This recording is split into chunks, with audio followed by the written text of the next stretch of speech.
BBS 뉴스는 한국불교 미래 천년의 비전을 제시하며 젊은 층 포교에 열정을 쏟았던 자승대종사 원적 후 청년대학생 전법 활성화 방안을 짚어보는 기획 보도를 이어가고 있는데요. 오늘은 지속 가능한 청년대학생 전법 포교를 위해 필요한 전략은 무엇인지를 살펴봅니다. 전경윤 기자입니다. 우리 시대 청년 대학생들이 불교를 통해 얻고 싶어하는 것들은 무엇일까? 참선과 기도, 경전 공부 등으로 불교에 대한 이해를 높이는 일보다는 마음의 평화와 안정을 통해 내면의 괴로움과 고통에서 벗어나는 길을 찾고 싶어 한다고 전문가들은 분석합니다.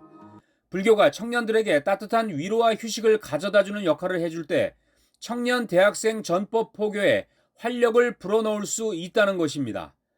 한 스님이 이제 그 앞에 있는 청년들한테 물었습니다. 야, 우리가 니네 포교해야 되는데 비전을 뭐라고 적을까? 물어보니까 애들이 하는 말 딱 이거였습니다. 스님, 스윗해야 돼요. 스윗해야 된다는 게 굉장히 다정하고 친절하고 부드럽고 웃어주고 따뜻하게 대해주고. 청년 불자들을 위한 법문과 강의의 주제를 다양화해야 한다는 지적도 나옵니다. 불교 교리와 선사들의 가르침을 전하는 선어록, 불교사 등 어려운 내용 중심에서 벗어나 공정과 상생, 사회정의, 환경문제, 사회적 약자에 대한 배려 등의 주제를 불교와 접목시켜 전달하는 방법을 모색해야 한다는 것입니다. 솔직히 말하면 심각하구나는 생각보다 더 이상의 바닥이었구나. 그렇기 때문에 올라갈 일만 남았다.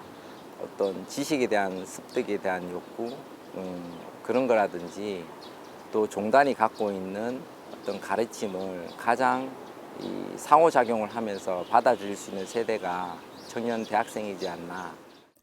사찰을 청년들에게 통 크게 개방해 청년들이 좋아할 수 있는 문화활동을 펼칠 수 있는 열린 공간으로 만들어야 한다는 주문도 나옵니다. 대학교에 있는 그 동아리방은 대학 내에 사찰이라고 우리가 생각을 하는 마음을 가지고 그런 그 관심을 가지고 가서 학생들이 그 동아리방을 그냥 내 집들한테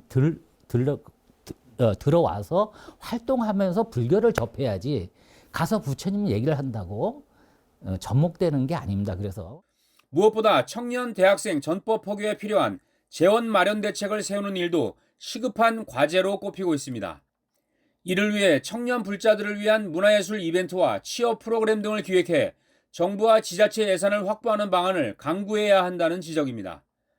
탈종교화와 불확실성의 시대, 미래 세대에 대한 전법과 포교 활성화를 위해서는 청년들의 고민을 덜어주고 청년 대학생들이 쉬어갈 수 있는 공간을 마련해주는 불교의 역할을 찾는 일이 우선이라는데 전문가들의 의견이 모아지고 있습니다.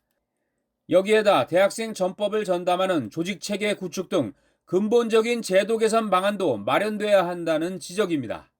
요번에 이런 상월결사가 한 이런 원력이 그런 제도적으로 뒷받침이 돼서 출발을 하는 기점이 돼야 된다. 그래야 앞으로 캠퍼스 포교를 영원히 지속할 수 있지. 지금처럼 동아리 활동하는 단체에다가 캠퍼스 포교를 맡겨서는 안 된다. 저는 이렇게 생각을 합니다. BBS 뉴스 정경윤입니다.